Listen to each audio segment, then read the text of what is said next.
Definitely some on and off chances for rain. Sunday really ended up being a chilly day over the weekend with highs just around the 60-degree mark here in the metro. So it was kind of a cool end to the weekend. But today we've actually seen some improvements after what was some scattered rain showers this morning. The rain intensity has dropped off and we're basically only left with some sprinkles out there this afternoon. You can see just some isolated showers now north of the I-70 boundary in our eastern locations. These rain showers are technically heading westbound, the opposite direction that we normally see due to this upper level low well down to our south. Raycom Tower Cam showing overcast conditions here in central Indiana. Temperatures coming in at 65 degrees and mostly cloudy. This is exactly where we expected to end up today, so just a little bit below normal, but in all honesty, not a bad afternoon out there, especially compared to Sunday and how cool that was.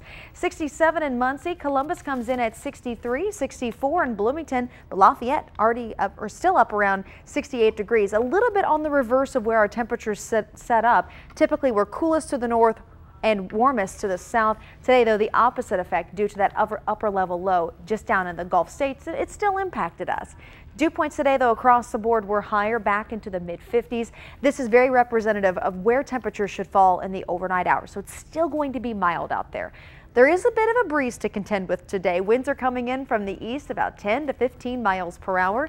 That will continue in the overnight hours, dropping down a little bit and shifting more to the northeast, which will try to pull in some cooler air. It won't be too effective though. Evansville today at 64. Look at Chicago, 68 degrees. So that warmer area of air is just to our north. We just need to get this upper level low out of here so we can start the warming process, and we will see some progress made really on Tuesday's forecast, again on Wednesday, and Wednesday looks to be the warmest day this week.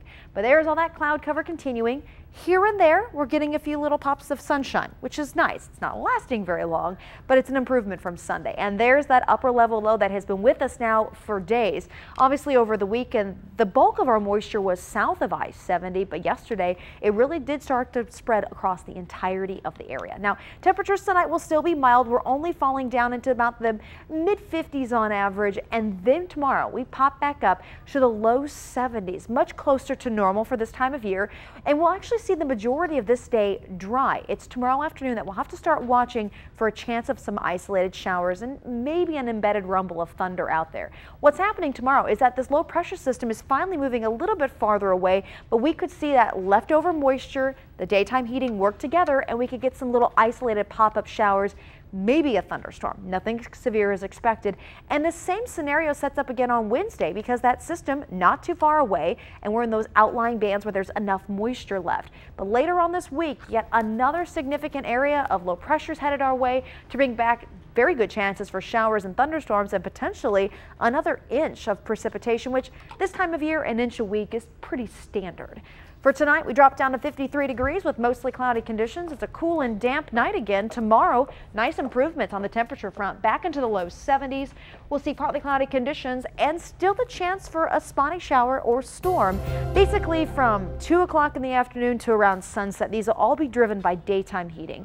Wednesday, 73, that afternoon chance for showers and storms. But then Thursday, Friday, and Saturday, those are your good days to see rainfall and really chances in throughout the entirety of those days. Sharply colder air is back. Sunday, we will barely make it up to 60 for Mother's Day. A lot of raindrops in that forecast. Thanks, Jennifer. Well, a piece